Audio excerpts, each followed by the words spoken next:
When I think upon your goodness and your faithfulness each day. Amen. Amen. Amen. Qui les a fait participer à la vie du Fils. Telle est en effet l'essence du baptême qui fait vivre l'homme d'une vie nouvelle. Romains 6, 4. Romains 6, verset 4. Nous avons donc été ensevelis avec lui par le baptême en sa mort.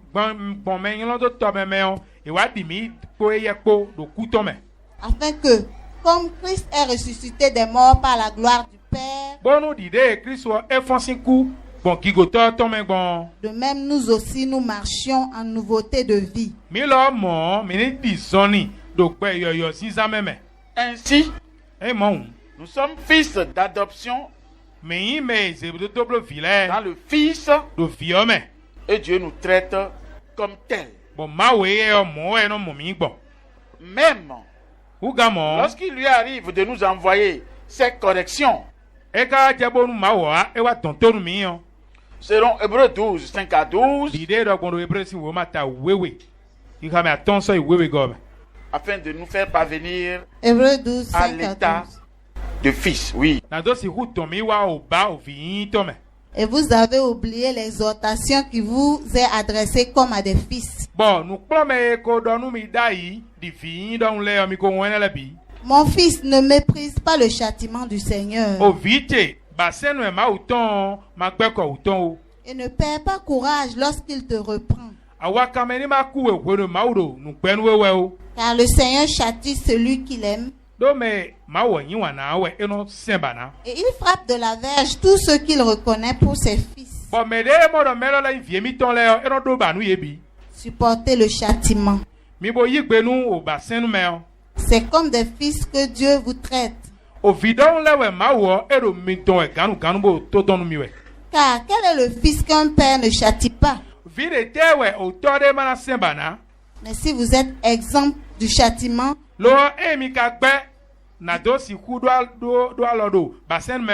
du châtiment auquel tous ont part, vous êtes donc des enfants illégitimes et non des fils. Exemple, un châtiment collectif pour tous les hommes d'aller travailler avant de manger. Tu as dit tu ne veux pas participer à ça. Tu es illégitime. Tu es élève, tu es étudiant. Et il est question que tu dois étudier dans ta jeunesse. Et tu sors de la maison, tu vas au baby foot.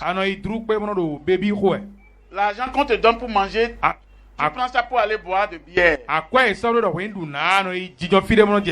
Donc c'est malheureux, c'est illégitime.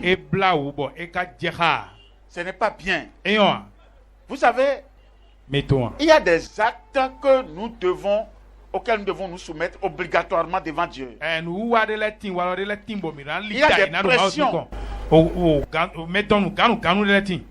Amen. Amen. Nous devons accepter marcher, aller à l'école par exemple.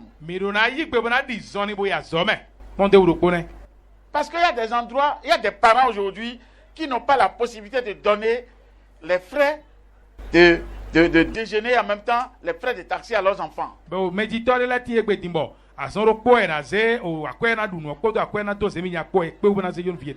C'est pourquoi l'enfant va refuser d'aller à l'école. Parce que tout le monde prend quelqu'un ou taxi. Nous avons besoin de ces temps-là. C'est des temps de formation. C'est des temps de correction divine. Et ces temps passent, nous devenons hommes. Nous devenons fils. Amen. Amen. Vous pensez que celui qui a tous les diplômes et qui se place dans un monde mi ve do me do yin le o ma teme le bi ku ibodo boy do teme do fide do pe o me o c'est pour lui l'honneur. eni o susu yin no ye Et c'est l'honneur à son Dieu. bo susu yin no ma uton Voilà qu'il a fui ses souffrances hier. Aujourd'hui, il est en train de... Je ne veux pas dire le reste.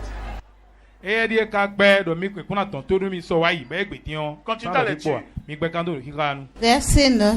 ya me tenengo D'ailleurs, puisque nos pères, selon la chair, nous ont châtiés, uga mo o to mi ton le do agbaza me o ye ko don to mi bo sen ba nu mi et que nous les avons respectés, bo mi ka do sisi nu ye mo ne devons-nous pas à bien forte raison nous soumettre au Père des esprits pour avoir la vie? azona bi na bi we mi mana lita enu de me yin to gbigbo le ton wona si hu mo pe yi a Nos pères nous châtiaient pour peu de jours, do azaklende me to mi ton le dagbaza me o ye do don to nu mi mo no sen ba nu mi comme ils le trouvaient bon.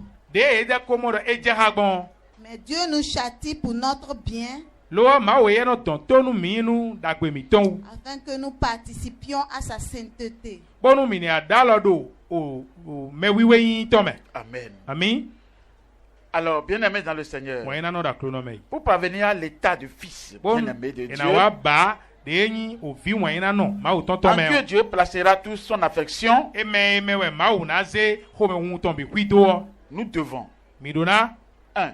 do nu kokon ton di Croire dinu à la prédestination divine. nu o metia de ma wo ton 2.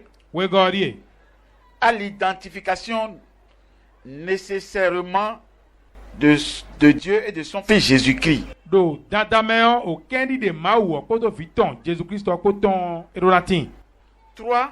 atongo di À l'adorer. bo ena saint 4. enego Croire au nom de Jésus-Christ. ya de nu Jesus Christ sin ko 5.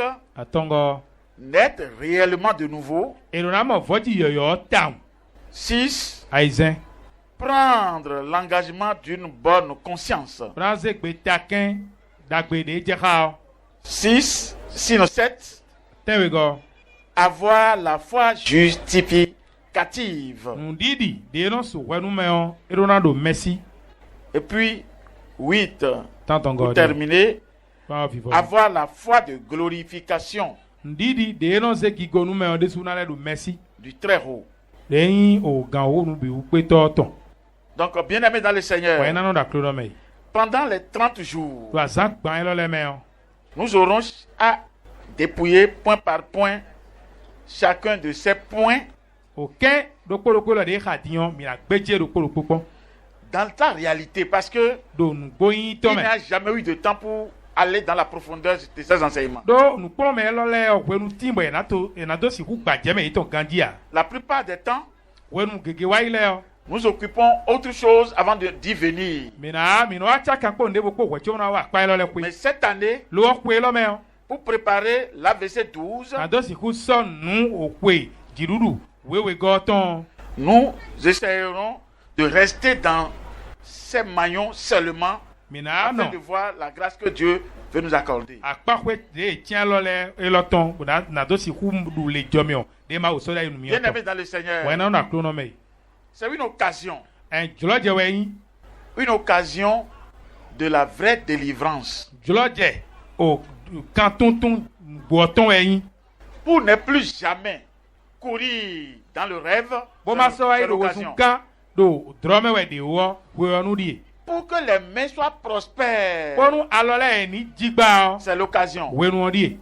Pour que Dieu soit unique dans ton cœur Bɔnu maaw yi ni bu do kpɔ do ayi ha to mɛ et que tu ne penses qu'à lui, à lui seul, c'est maintenant. Bɔnu li to bi kui yɔ eye dzi kɛrɛ jɛna jijɔn wɛrɛnu di. Alors, Ɛyi mɔ à bon entendeur, mɛ do to bo na se hun salut. mɛ ni se Que Dieu nous bénisse abondamment. maaw ni to mi do wɔ bɔ bu mɛ. But I'm grateful for your mercy. And I'm grateful for your grace.